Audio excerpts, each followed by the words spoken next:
because we haven't. So we will record that for those of us who are unavailable or might miss something. You never know. So yeah, so we're running these events absolutely every day for the month of May for Natural Medicine Week. So we had our first one yesterday, and we're really looking forward to today. So now I think people will be joining us over the hour ahead. Today, we're going to be talking about 3 steps. I love it when you get a 3-step plan to end your mind body burnout. Oh my goodness, that whole word just makes me shudder straight away. I want to do everything I can to avoid burnout. And we have an amazing guest speaker today. Her name is Filipa Bellette. She's going to intro herself and run through an amazing session with you today. But she's also the co-founder of an award-winning holistic health practice called Chris and Philly Functional Medicine. She's super passionate about helping busy people struggling with energy, mood, and gut issues. And everything to end body burnout. We just don't want to go there. So I look forward to hearing what Filipa has to share today. As I said yesterday, for those who joined us and those of you who are joining us just today, make sure you use the chat. If you've got a question for Filipa, drop it in there. Our sessions are for you. They're for consumers of natural medicine. We want to educate you. We want to answer your questions. So if you've got a question during this session, just drop it in the chat and we will do everything we can to try and integrate those. If you haven't already muted your microphone, please do so. Our team might do that as well. We just want to have as much less background noise as we can. Always one of those moments when you have a barky dog. And so for now, I'm going to hand over to Filipa. Oh, thank you so much, Annie. I am very excited to be here, and I am definitely a proud ambassador of Natural Medicine Week. I think this is the 4th year in a row that I'm an ambassador for Natural Medicine Week. And thank you, everyone, for coming. I can see there's a few familiar names, but I think there's a lot of people that I don't know as well. So, welcome, and thank you for spending your lunchtime with us. Okay. Let's just dive right in, and I will kind of talk a little bit about who I am in a second. But I am just curious so that I can get a bit of a feel for who's in the room. In the chat box, or you can put your hand up virtually, but in the chat box, just type a Y if you have ever experienced or you're in a state of body burnout right now. And press a no too, or an N. If you're actually like, I've never experienced it, I will be like, if there's a no, I want to learn all about you because I think that a lot of people in this modern society have experienced or are experiencing burnout. Okay, so there's lots of whys, lots of yeses. Now, there's heaps of stats around burnout. So this came from a survey of 1,000 women, and I'm just looking at the names here. I think we've got mostly women on the Zoom today, but men experience burnout as well. But this is kind of coming from my book. So I wrote a book called Ending Body Burnout, and it is more geared towards women, even though in our practice we work with both men and women. So from 1,000 women, 68% said they are currently burnt out.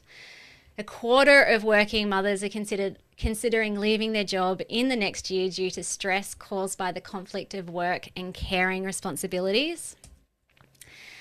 Out of 1,430 women, 98.2% of women don't ever feel fully rested. This was a study by Lisa Kordoff. I don't know if anyone's heard of her. She's amazing. She has a great Instagram and website and programs, but that was astounding. 98.2% of women don't ever feel fully rested, and 56.8% rate their energy 5 or below out of 10.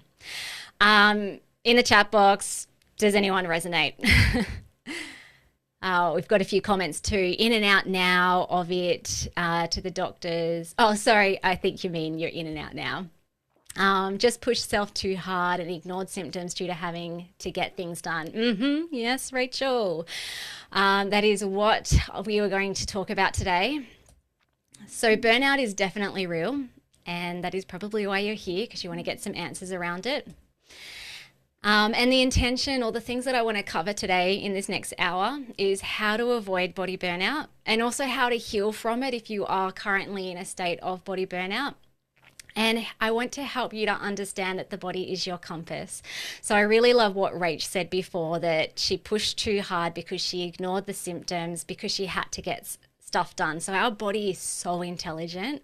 And if we use it as our compass, we will prevent burnout.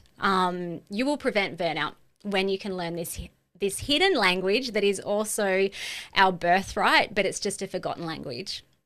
And if there's time, I'm going to actually create space for you to be able to listen and communicate to your body. Molly, in the end of uni trimester, fizzling burnout now. Yes, my burnout started. Actually, no, I'll get to the story later. Okay, so who am I? Why should you bother listening to me? I'm a functional medicine practitioner. I'm a clinical nutritionist. I am a transformational coach and a trauma therapist. I've also done a PhD scholar. That was before I got into natural medicine, but my PhD was all around using the power of words to transform self. So it really resonates and is incorporated in what we do in our practice now. I'm an award-winning author. I've got 2 little girls, and I love sunshine and good food. And I am in Tassie, so it does get cold, but I still love sunshine. Even on these winter 12-degree days when the sun is out, it is just magic.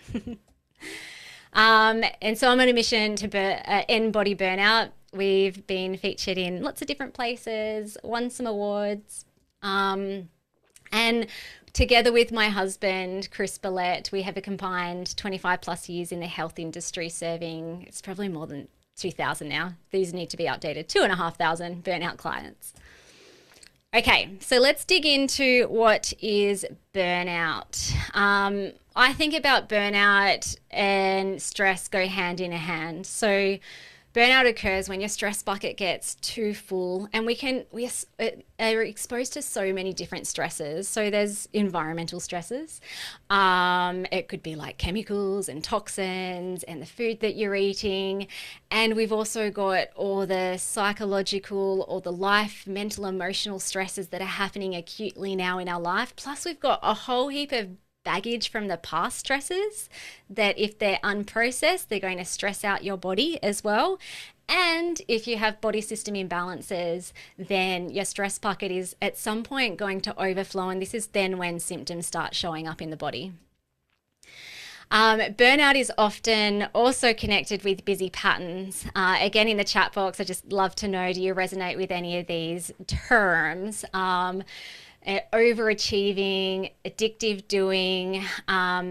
Like, achieving isn't bad, but when you're constantly going to the next thing and the next thing and chasing the next thing to kind of like feel like you're a good enough person, then it becomes unresourceful. Addictive doing is like, I struggle to relax even when I go on holidays or I'm at the beach with my kids. My brain or my body is still going at 110% and I need to do all the things. Perfectionism is a big one and can also be a very sneaky one, and it's often the urgency that drives people to want to continue to do. And also people pleasing, so feeling like you have to do everything for everyone else and then your cup is bleeding dry. Okay, yeah, so get out of my head. Are you reading my mind? Knowing when to stake back. Yep, okay, cool. So everyone is resonating with that, and Kristen has a little Heidi face. Okay, so signs and symptoms. So there can be early signs. Now, if you can pick these up and take action, all power to you. So I wanted to talk about the early signs, and then I'll talk about the later stages of a body burnout. So the early signs would look like energy dropping, your brain isn't as sharp, creativity is sapping, you're irritable, not coping with stress like you used to, especially if it might be small stresses that are accumulating, and you used to have so much more resiliency, but now sounds, loud sounds, or children screaming, or an email popping up, or a bill showing up, your body is having a fight, flight, or a freeze response to that. Then you can have quite a lot of systemic type issues as well. So burnout also puts you into this nervous system dysregulation fight, flight, freeze state. And this is where other body systems struggle to function at their best. So you might notice guts playing up. You might notice mild sensitivities. That can often show up as, oh, I used to be able to eat all the things, and now I don't know, like my gut's not doing so well with gluten or dairy. You might notice some PMS or hot flushes or skin outbreaks or restless sleep, muscle twitches, and body tension. Rach, I literally have all of them except for muscle twitching and skin breakouts. Good on your muscles and skin. You're holding in there. What about everyone else? Can you, like, is this resonating as well? Definitely. Yep. Okay. So these are signals from the body, and even deeper than that, in our practice, we talk about these signals as coming from the deeper part of you that wants the best for you. So something is out of whack, something is out of alignment in your life or in yourself. And these early signs, when you can pick them up and they're just early, you actually have significant power to switch them off in the moment. I'll talk a little bit about that later. Later signs of body burnout. So this is where things have been going on for a while, and you've been pushing through and you've been ignoring the signals. This is then when it can show up as chronic fatigue, brain fog. You might even be getting a clinical diagnosis of depression or anxiety, getting diagnoses with the gut, whether it's IBS, not that that's, a workable diagnosis, or it might even be things like autoimmunity, like Crohn's or IBD. You could become super sensitive to things, and this might be to chemicals or perfumes or foods, or even just daily stresses or relationships or certain people or environments. Chronic body pain, stubborn weight, insomnia. In terms of like where you guys are at, would you say early or late? What symptoms sort of resonate more with you? Late. Hello, Valley. Half of the late symptoms and all of the early. Yeah. Okay. Now both can be recorrected. So this is what I love, especially with natural medicine and functional medicine and holistic medicine, is that like I have a belief that if you're not born with it, it can be healed. So if you're not born with chronic fatigue, I don't even know if there is, I'm sure there would be children who might have like severe genetic issues, but all of these can be reversed. Okay. Now, so we've all heard the term burnout. We have coined the term body burnout. So burnout's often used in workplaces, and it's like, oh, like I've been pushing too hard. I need a rest. I need a break. For people who might be feeling that level of burnout, often going away on a holiday and coming back seems to do the trick, or, having a long weekend and being able to sleep and rest and they're back refreshed, ready to keep going. Body burnout is when your body systems have had a significant like you've been pushing your body systems for too long, or your body, and this is where your body systems can start burning out or breaking down. Those words are probably very tiny for you guys to read, but I'll just do a recap of the three main body systems that we look at in our practice in functional medicine. So the neuroendocrine system, I don't think I've ever had a client come to us to end their body burnout and they haven't had something show up in the neuroendocrine system, because this is the part of the body that is to do with your brain and your adrenals and production of your hormones and production of energy, that often gets burnt out when you've been burning the candle at both ends for too long.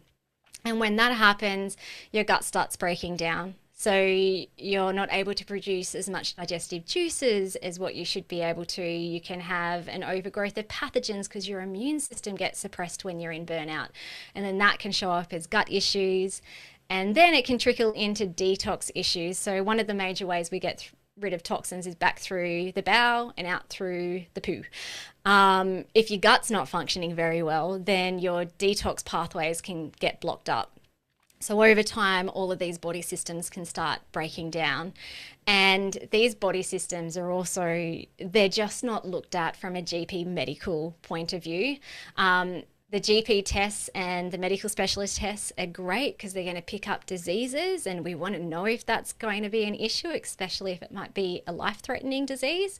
But from a functional perspective, these other body systems are not tested for, and so there's a lot of people that go that fall in the cracks of the medical system. They don't feel well, but all their test results are coming back as fine. So this is where we go deeper into looking at, well, what else is happening in the body that hasn't yet been looked at. I've got a few free resources. I love some quizzes. I love myself a test, including like functional tests, but also some quizzes that I've created. So these are, probably don't get into the rabbit hole of them now, but if you wanted to open up the links in your browser to do some of these later, if they resonate with you or you want to dig into what's going on in your body, I've created this quiz to look at your unique set of symptomology, and it will then send you through a report that will look at whether your symptoms are coming more so from the neuroendocrine system, the gastrointestinal system, or the detox system.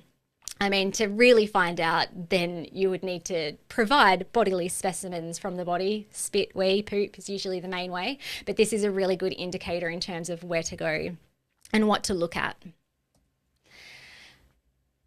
No worries. Okay, any questions around any of that yet?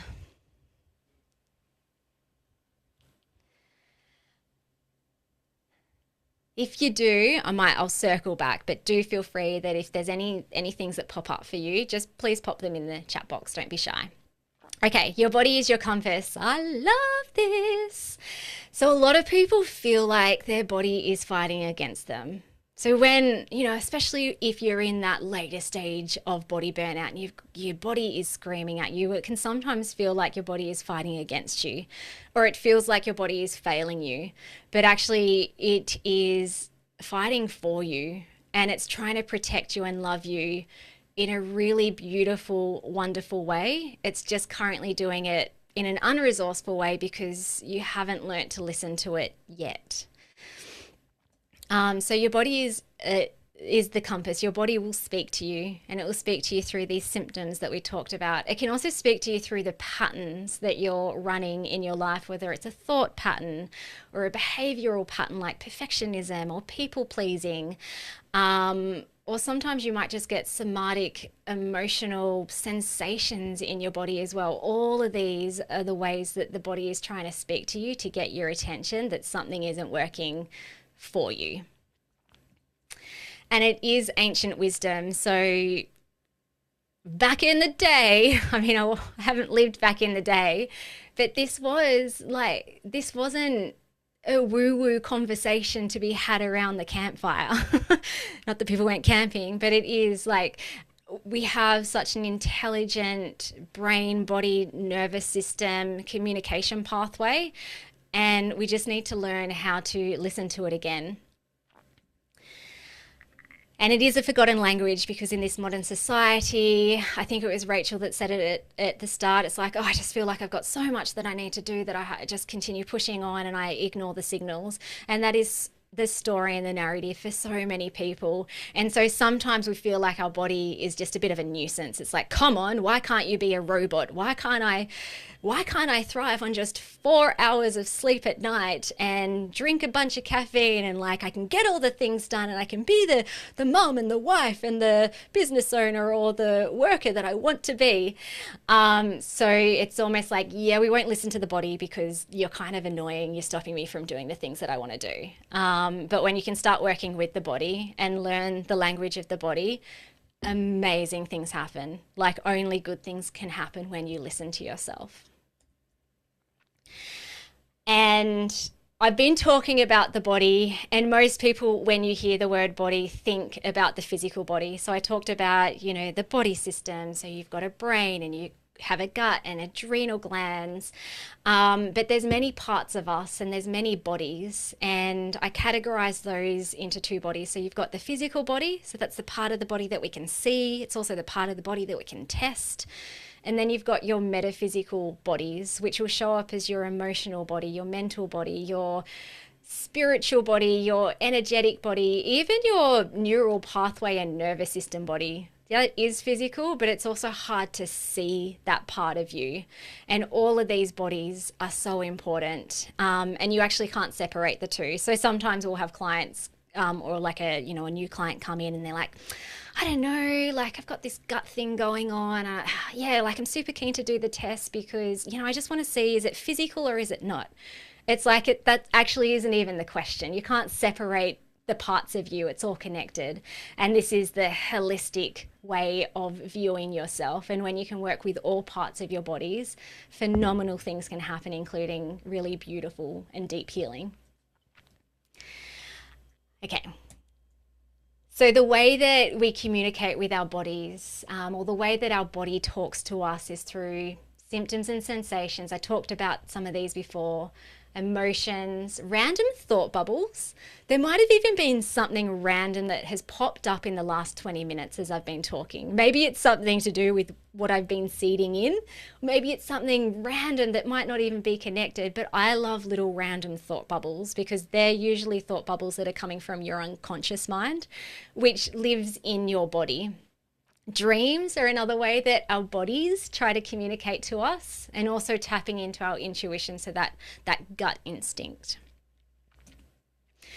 The thing is, I didn't get it at the start of me burning out. I definitely didn't get it while I was burning out, but I went on a 10-year journey of trying to heal myself, and I definitely didn't get this right at the start. So I, over the 10-year span, really experienced what I call 3 major body burnout episodes, where each time I went deeper into the root causes, and each time I thought I got to the root cause until my body started screaming at me again. So I'm going to share my story, but as I do, I want you to put yourself in my story, and to think about what's going on for you and also what you've tried, and just to be open and receptive to any missing pieces. So if you have been on this healing journey for a while, are there any missing pieces that's like, oh, wow, okay, I was only focusing on this side, but there's all these other parts of me too that are trying to get my attention. So my burnout really started when I was in high school. And before I burnt out, it was pretty much 20 years of being busy. So I was a pretty shy kid. I was studious. I didn't really try hard to get good grades because I wanted to get good grades. Oops. But in high school, I think I was in year 9, all of a sudden I started getting good grades. And it felt really good. It's like, oh, like the teachers are, giving me A's, and I'm bringing it home to my parents, and they're like, wow, you're so smart. And so all of this was seeding external validation, really. And I literally started developing busy patterns. So then I'm like, okay, well, I've got to keep this up. I've got to keep getting these A's, not just A's, but A pluses. When I got into college, in Tasmania, college is years 11 and 12. My sister had got a really great overall score at the end of college. And I'm like, I'm going to beat her. She got 98.6. I'm going to get 99. And there was no external pressure. Like, I didn't have parents who would say to me, you have to achieve, and you have to go to university, and you have to get a good job. It was all coming from an internal pressure of, I felt like I needed to have those achievements and to get the things done in order to feel like I was a worthy person. So my first big burnout, really. So as a teenager, there were definitely signs. I had PCOS and later infertility issues before we had our first baby. I had hormonal stuff going on. I also developed vasovagal episodes. So that's where I would just randomly faint and fit and pee myself, which was really embarrassing as a teenager and in my early 20s. Totally ignored the signs though, even though it was like, wow, that's really weird. My mum took me around to neurologists and all sorts of people, and in the end they're like, there's nothing wrong with you. But I was ignoring the signs because I felt like I could still achieve. It's like fainting, I'll get over the fainting after 2 minutes, I can keep going. But it wasn't until after my first baby, and it was quite a traumatic birth. So a three-day labor. A lot of pushing and lots of interventions to get her out. And in the end, I had a lot of tearing in the bowel and in my vaginal area. And there was a lot of damage done to my bladder, so much so that I couldn't pee. I had no sensation to urinate. So I wasn't on the other side where I was leaking and peeing myself. I literally couldn't push anything out. So I was on heaps of antibiotics because I had to go, I had an internal catheter so I could urinate, and my baby was really sick, and it was just a really stressful time. And over the course of that year, instead of feeling better and kind of like bouncing back post baby, I actually felt worse every month and started accumulating a lot of just weird health issues, pretty much all the ones that I talked about in those signs of body burnout. I don't think there were any that didn't either have or was on the verge of having. So Poppy turned 1, and at that point, I felt like an 80-year-old, and I think I was in a 28-year-old body. And so then that's where I started taking matters into my own hand. And I read a book called Deep Nutrition. This was a life-changing book for me because I had no idea that nutrition was so important to your health. I was really just eating the standard Australian diet. And this led me into studying clinical nutrition, but also looking at my lifestyle. So food, I started tidying that up and coming back into a whole food way of eating. Movement, I actually realized I was doing too much movement. So I was trying to be the fit girl that I had been before I burnt out, and I was pushing myself to the extreme at the gym, even though every week I would either catch a cold or a flu post exercise, or I would damage my back and be in bed for the next 3 days. Again, I was not listening to my body until I did, when I was literally bedbound. Sleep hygiene dialed in, as well as the environment. So went on the whole low tox bandwagon and really tidied up all of that stuff. Do you have any questions around the lifestyle pillars? Often this is common knowledge now common knowledge to a lot of people. But if there's anyone that's just like, I don't really, what do you mean by food? This would be a really good time to ask questions to see if you can either extract what you need to know in this webinar, and or if you're like, nah, I understand how it is and what I need to do to live healthy, but I'm struggling to do some things. I want you to, in the chat box, if there's been any thought bubbles pop up as you've looked at this slide, to kind of be like, oh, that would be a nice thing to focus on for my body. Yeah, maybe I'll focus over here. So just a little bit of sharing before I move on to body burnout number 2. What food did you think was good but wasn't? Yeah, cool. So processed foods. Pretty much processed foods. When I first started changing my diet, I didn't really go on any kind of bandwagon in terms of eliminating food groups. It was really just the muesli I'm eating, the bread that I'm buying, all of this is processed and packaged, and it's got a lot of extra fillers in it and so much sugar. I was a sugar-aholic for sure. Then in my healing journey, I definitely did different types of healing or elimination diets to support body systems.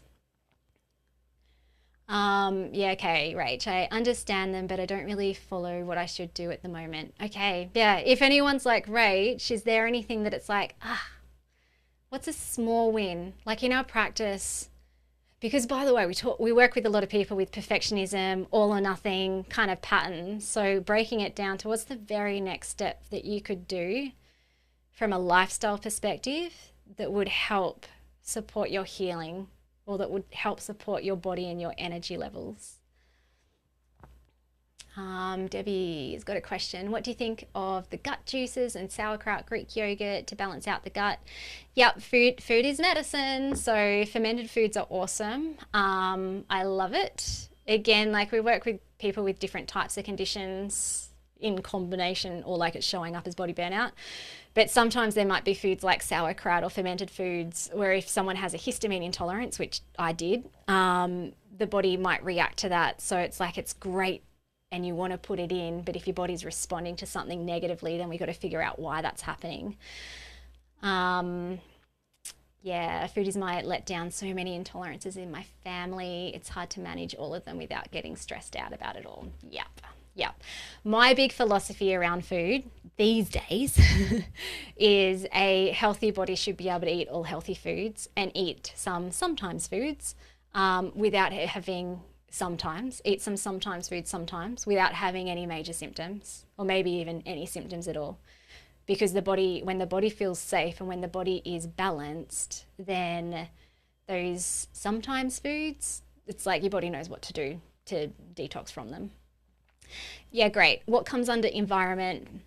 So in environment, I mostly think, well, okay, two things. So toxic things. So that would be what's in your skincare, what's in your cleaning products. Are you drinking filtered water or is there chlorine in your water? So it's kind of looking at hidden chemicals in the things that you're putting on your skin, putting in your body, maybe even breathing in as well. So sometimes you can have like the synthetic candles burning that could be producing toxins, and then also mold is a really big issue. And the other thing with the toxic environment is who is in your space. So are you in a toxic relationship? Well, that's going to affect your body and your health. You might not be in a toxic relationship, but there's just chaos in your home where it's just like, oh, no one's on the same page and the kids are going crazy. My partner never like supports me. That's like, I would call that toxic as well in terms of environment, because it's not supporting your health. It might not be toxic in terms of abuse, but it's not supportive. It's actually burning your system out. Imbalances. The side effects of getting COVID has made my sleep erratic. Any suggestions? Yeah, that is very hard, because I assume maybe often if someone has had COVID or long haul COVID, energy levels are really low as well, which then means you're not doing as much during the day, and then you're struggling to sleep at night because you're not utilizing those energy sources. That's probably a big topic. I've got a great podcast episode. I probably won't have time to find the link, but I might, if you reach out to me, P, I'll give you some extra resources around that. Okay, my body burnout number 2. So had the first baby, 2 years later. Okay, I was so traumatized by the first birth, by the way, that I'm like, I'm never having another child. And then 2 years later, after doing like tidying up the lifestyle, I actually started feeling better. I'm like, wow, this is so cool. I'm feeling better. I'm ready to have another baby. And because we took so long to fall pregnant because of my infertility the first time, we just like got to business and bang, got pregnant really quickly. And I didn't know a lot about trauma back then. Because I came from a happy, normal childhood and I thought that all was well, and I wasn't someone who needed to deal with trauma. But now looking back in hindsight, I had massive birth trauma as well as lots of different types of little t trauma. So I actually elected for a C-section, which I had so much shame about at the time and guilt, because I was becoming a clinical nutritionist by this point, and I knew better that, I'm going to not provide my baby with the best microbiome possible if she's not coming through the vaginal canal. But my system was still carrying so much baggage from the past that I chose to do that. And it was actually a great recovery this time. And this is where I didn't listen to myself. So 2 weeks later, had the baby. Our second baby, Elsie, was a great sleeper, like pretty pleasant baby. And 2 weeks in, I'm like, I feel great. Okay, let's get back into study. And I'm building up my business now. My husband has a business, and we're like, yeah. And so I just went like 110% into life again. And my body didn't like that. So I had a whole heap of symptoms come back, all the same symptoms actually. And I was so shocked because I'm like, but I'm eating healthy and I'm focusing on my sleep and I'm not exercising so much and I live tox free. What's going on? And so this is when I then searched for more answers because I realized like lifestyle so important. I've got that dialed in, but there's still something going on that's causing me to have these symptoms again. So this is where I came across functional medicine, and I started a 3-year mentorship with Dr. Daniel Kalish. And this is where I started doing my own lab testing as well as doing it with clients as well. And it was pretty astounding that for me at the time to discover that every square on this piece of paper or this slide that I talked about earlier, I had imbalances in all of them. My neuroendocrine system was out of whack, my gut was out of whack, my vagina was out of whack, my detox pathways were out of whack. And it was overwhelming, but also it was like, great, like there's nothing that we can't test from a functional medicine point of view that can't be recorrected. So I set to work, did some deeper healing with nutraceuticals, more targeted kind of like elimination healing diets, and got really specific while working through the body systems. Is everyone familiar with functional medicine? Is that kind of like, as I'm talking about that, it's like, yeah, I know what you're talking about? Or is there anyone that's just like, what's she banging on about? Yes, Annie, realizing we are not actually superhuman is hard. It is so hard. Debbie, where can you start with this? Can a practitioner read your bloods to understand where you're at, or are there other tests? Yeah, so if you've had, this is a great question. So if you have GP blood tests, that is like, it's a great start. And because the ranges are very quite wide, in terms of when a GP is reading it, they might look at your test results and be like, oh, yep, everything's fine. I don't know, maybe it's all in your head, go see a psychologist. Or I don't know, maybe just take this antidepressant or do the low FODMAP diet. So yes, that's a great place to start. And when I have an initial consult with a client for the very first time, I ask them to bring in any lab testing that they've already got, because sometimes there's some workable stuff we can do there. But generally speaking, most of our clients will do deeper lab testing as well. So for example, you can do your liver enzyme tests through the GP, and they might actually look fine and even within range, but from a functional perspective, it will pick up very different things, and functional imbalances will show up before imbalances in a GP test. And the functional imbalances, even if they haven't yet showed up in a GP test, will definitely cause symptoms. Oh, thanks, Rach. I'm very passionate about what I do. So got on this. Now, I was actually pretty good and I felt great for maybe like 3 years, 2 or 3 years. However, if I look back in hindsight, I was still wrapping myself up in bubble wrap. So I got to the point where I figured out food sensitivities. So I'm like, if I do not touch dairy, including like the minute traces of dairy, and if I stay clear of high histamine foods, then I'm okay. And if my stress levels and like all my ducks are in the row, then I'm okay. And if I don't do too much exercise, then I'm okay. So looking back, I can see that I was managing, like I was definitely better in my healing journey. It was part of the healing journey for sure. But I still didn't have a lot of resiliency in my system, because the moment that I had the tiniest amount of dairy, it would set off 2 weeks of sinusitis, congestion, chronic back pain, acne breakouts, similar to I couldn't walk down a cleaning aisle without having like a histamine response. So I was pretending that I was okay, is what I'm trying to say. I was okay, but I was pretending that I was healed when a few years later I discovered that there was still some more healing to do. So this was my body burnout number 3, and this wasn't too long ago, actually. It was in 2020, which is 5 years ago now, and it was COVID, and I'm sure everyone has their own COVID story. It was just a whole world of stress. I don't think there was anyone in this world that COVID didn't affect in some way, shape or form. I think that I'm in good company here, but I chose not to do the vaccine. So like that was part of my stress. And, I had a lot of family pressure around it. And then I was going to kill my dad if I didn't get it. And also there was a lot of financial stress. So my husband's business just literally fell apart. we weren't making any money. I'd started my functional medicine practice by then, but like all of a sudden all my clients disappeared. Everyone was freaking out. And so I had a lot of like money stress and money worries, plus throw in homeschooling while trying to pivot my business. And my body screamed at me, and all the same symptoms came back, and insomnia. And I'd actually never experienced insomnia previously, besides like sleepless nights with babies, but not me sitting there lying in bed wide awake wondering why I can't sleep.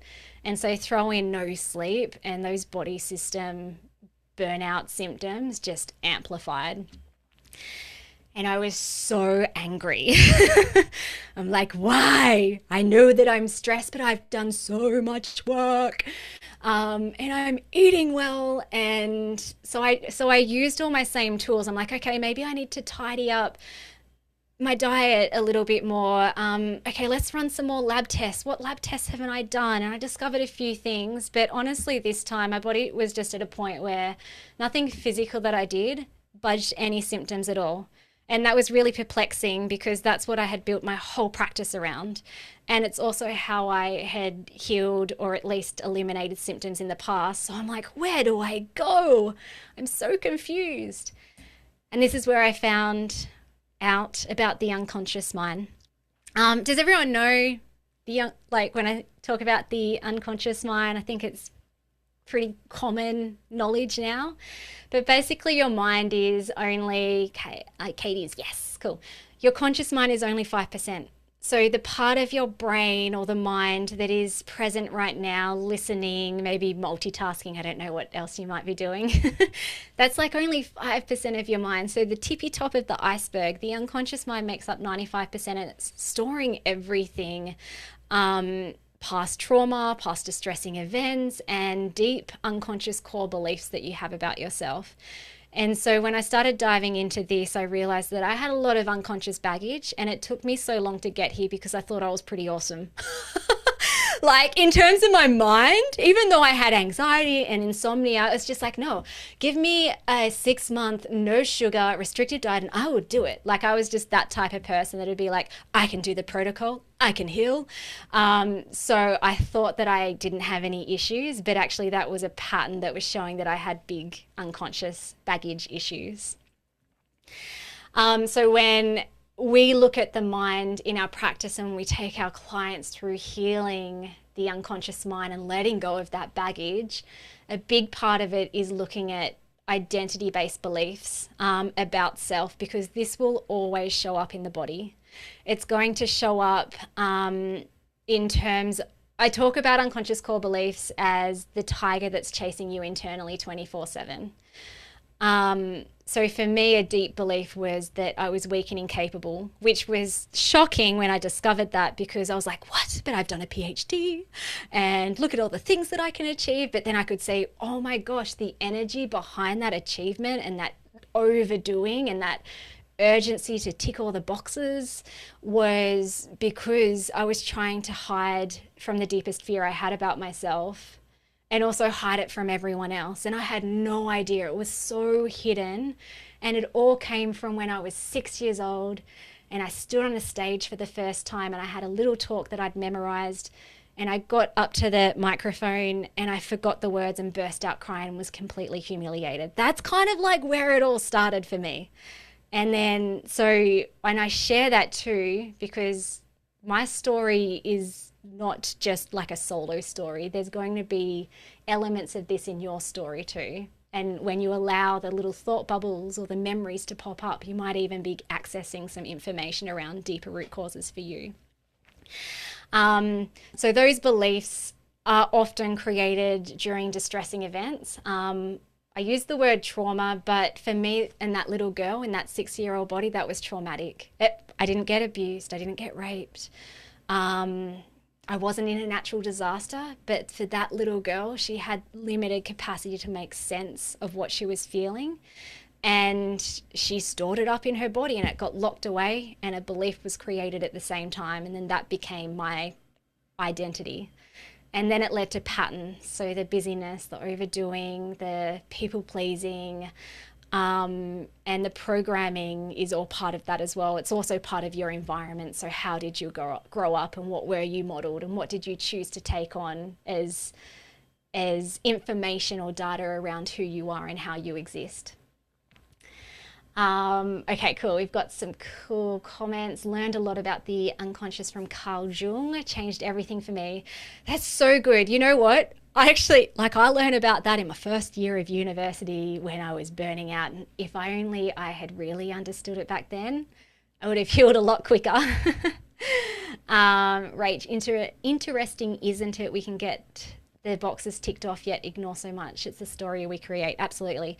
And it's going to feed into your body. So if I take the example of weak and incapable for mine, it was leading into patterns, but it also bled into what I believed about my body. So I believed unconsciously, it was hidden, that my body was weak and incapable. So therefore I had to manage it, and I had to bubble wrap, and I really had to try extra hard to heal and to be well and to be healthy, rather than be able to relax into the knowledge that my body is strong and capable and resourceful.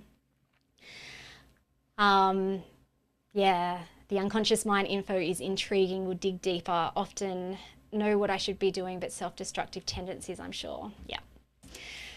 So I do have, like, if this is like, oh, this is different, this is new, I don't know, I haven't heard about this, I have created a quiz that it's not very long actually, but it's just some really specific questions that can help uncover if this deeper hidden trauma, unconscious core beliefs, unconscious baggage is part of your health issues. Okay, so when I was able to reprogram all of that and rewire and let it go, I became well in all areas of self and life. So not only did my body heal, and I remember the specific time my histamine intolerance went from every day to like switched off and was healed. And it was phenomenal, because when you create safety in the body, and you can only create safety in the body when it's safe to be you, when there's deep trust and acceptance and love for self, then the body systems are going to function better. So we see this happen with our clients all the time as well, where they've dealt with chronic issues for even decades. And when you can solve these deeper unconscious beliefs, then the body can start functioning.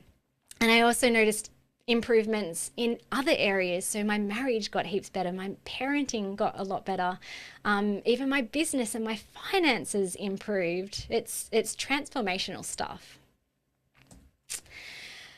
Okay, so to heal from body burnout, and essentially me sharing these 3 body burnout stories are the 3 steps that we take our clients through to heal body burnout.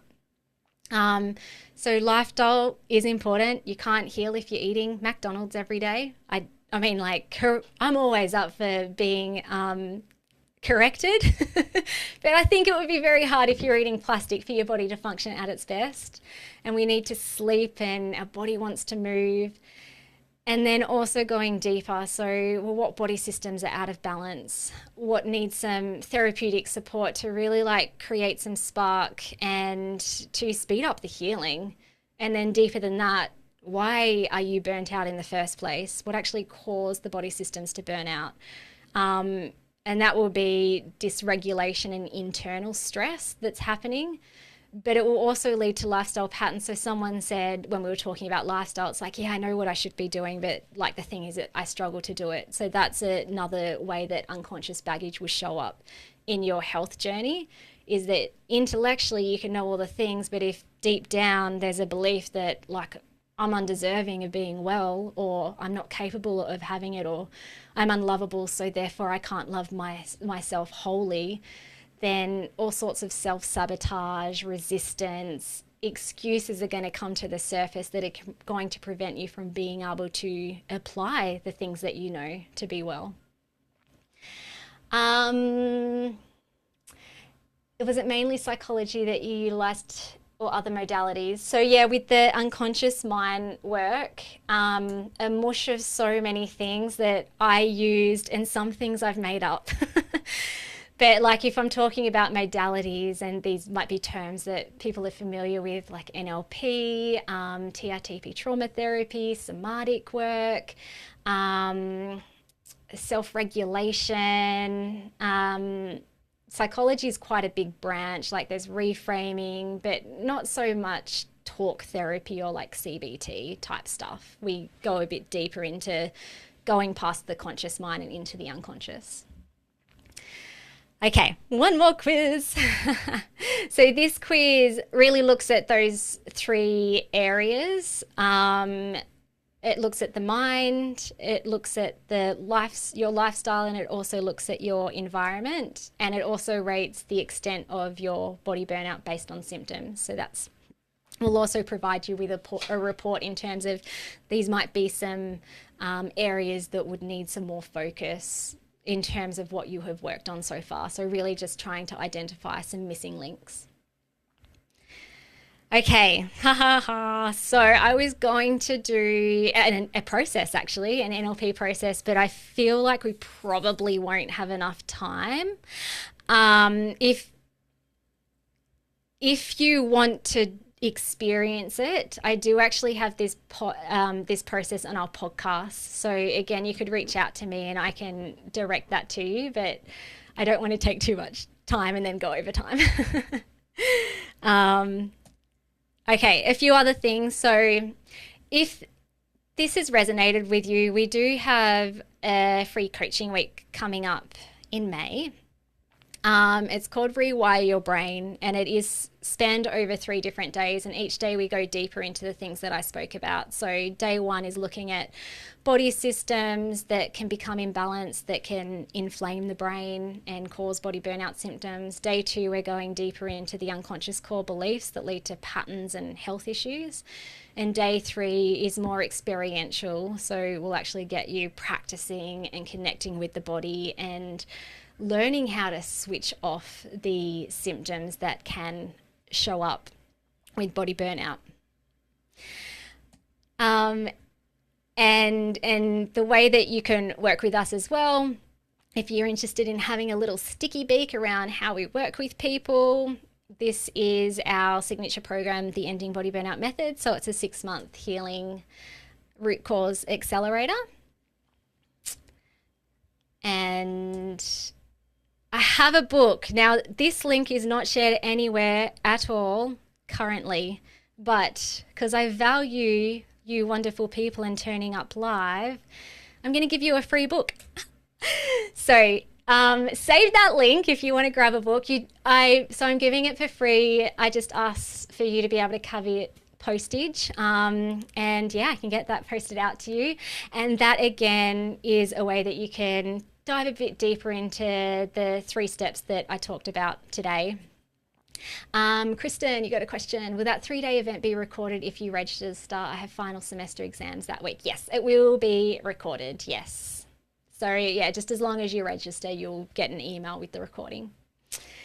And lastly, I have mentioned our podcast a few times. My husband and I love our podcast, and I share a lot of personal stuff that I work through as well, which I think is a nice way of being able to see how this actually works in action.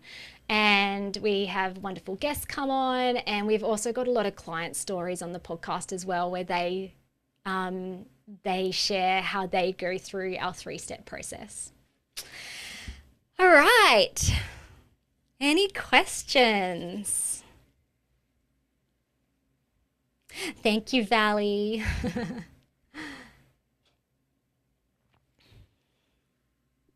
Oh, thank you so much. Keep the questions coming in if you can, everybody. But oh my goodness, yeah, let's just do some love heart emojis if you can to Philippa. That was just so much really relevant personal, practical, reflective. I really thank you so much for sharing with us. Yeah, thanks for everyone in the chat. Lots of little love hearts and stars. It was really, really fantastic. A great session for Natural Medicine Week, and so many tips and freebies and opportunities to move on to. So thank you so much. I think sometimes for all of us, it's just a good opportunity to just sit and have a little reflect, right? Well, as you shared so much, Philly is like busy, busy, busy, busy, and then it's like, yeah, I haven't stopped to actually take a moment and reflect and to be able to really just take stock of that and to look at the balance. And you don't have to go hardcore in every area. It's just like just a little bit of a think and a reset. And also I love what you shared there of, it's not like it's a one moment thing that you do it and you go, oh, I'm great now. It's kind of like, no, it's a regular tap in, isn't it? It's just Yeah. learning to know your body. And those bodies change, don't they? Right? Like, as we grow, definitely pre and post children, definitely menopause time. Oh my goodness, it is a roller coaster ride. So it's such a good, refreshing time today. So thank you so much to everyone who has joined us. Lots of love hearts, lots of links. We've got lots in the chat. We can also put them out on our social. You can also just reach out to us via booking in today. And you'll all now become friends of natural medicine. We actually put out a newsletter every 2 weeks we get free recipes, we've got blogs, and we profile, our amazing ambassadors, and the value that they share, because we're wanting you to be really well educated on your natural health journey. So thank you so much, Philly. Uh, Thank you. Amazing presentation. And thank you, everybody. We have a presentation every day for the next like 4 weeks. It's amazing. So I know some of you came yesterday. If this is a good time for you, awesome. Most of them are at 12 o'clock Sydney time on Thursday. Sometimes they're at 7 o'clock in the evening, just to mix it up a little bit. So just watch the times. We will be having them all on Zoom. I think it's just a really easy setup for us all. You can also, contact ATMS, just info@atms.com.au. If you've got any questions or you want to put in touch with any of our amazing ambassadors, it's not a problem. They are here. They're here to serve. They really want to be part of your journey. And so, yeah, just shoot. It's not as if you miss it now, you're done. Absolutely not. So thank you so much. And we will see you all again, hopefully tomorrow. Thank you very much. Bye bye.